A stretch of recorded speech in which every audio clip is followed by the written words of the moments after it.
Welcome.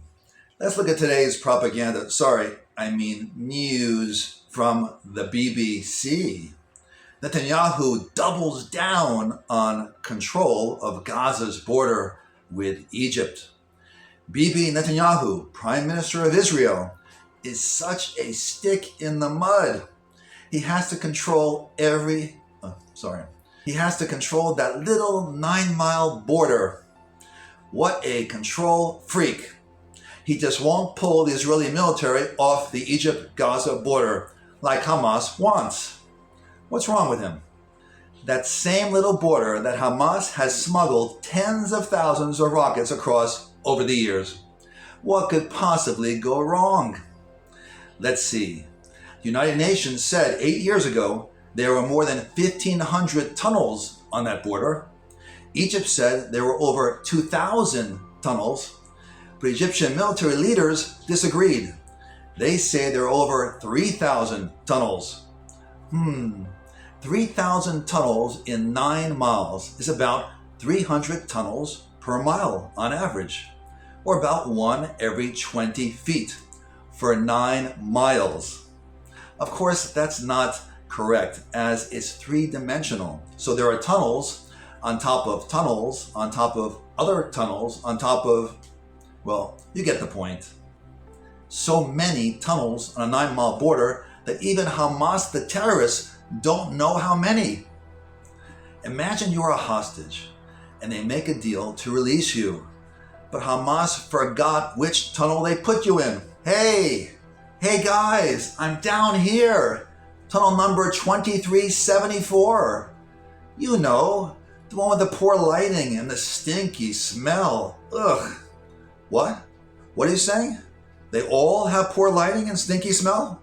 Well, how would I know that? I've only been stuck in this one for the past 10 months. Wait, you forgot which tunnel I'm in? Didn't you write it down somewhere?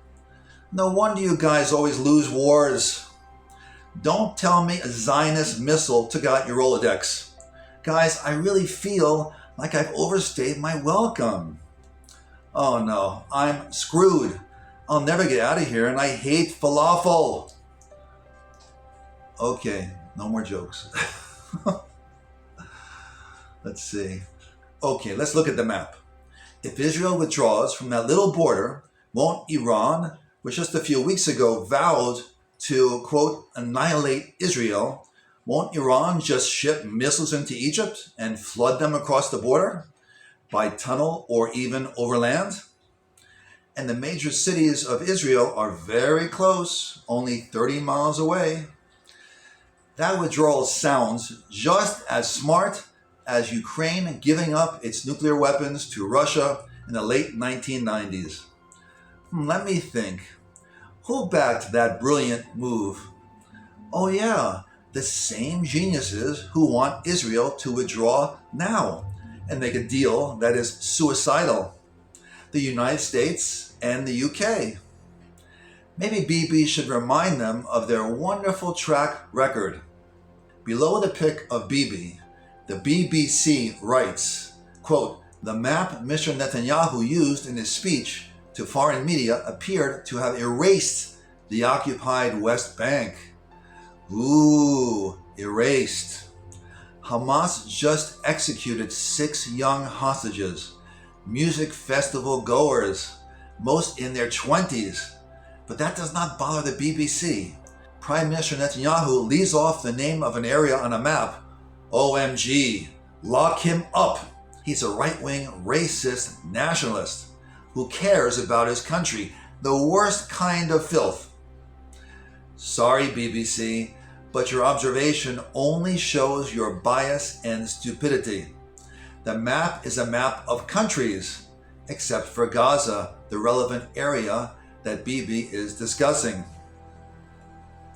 The West Bank is not a country, despite your fantasy. It's only an area of land. So why would the West Bank be labeled on that map? Someday, BBC, you will get your dream. No, not the one where Israel is destroyed. The one where the people in the West Bank want to be peaceful neighbors and that area becomes a country. But BBC, my advice to you, don't hold your breath waiting for that. So relax, BBC. The West Bank is still there, even if it's not labeled on the map of actual countries. Today we roasted the BBC News a little bit. But don't feel bad, New York Times, NBC, Washington Post, etc. We'll get to you soon. Maybe next video. Please like and subscribe, and I hope to see you next video. Cheers!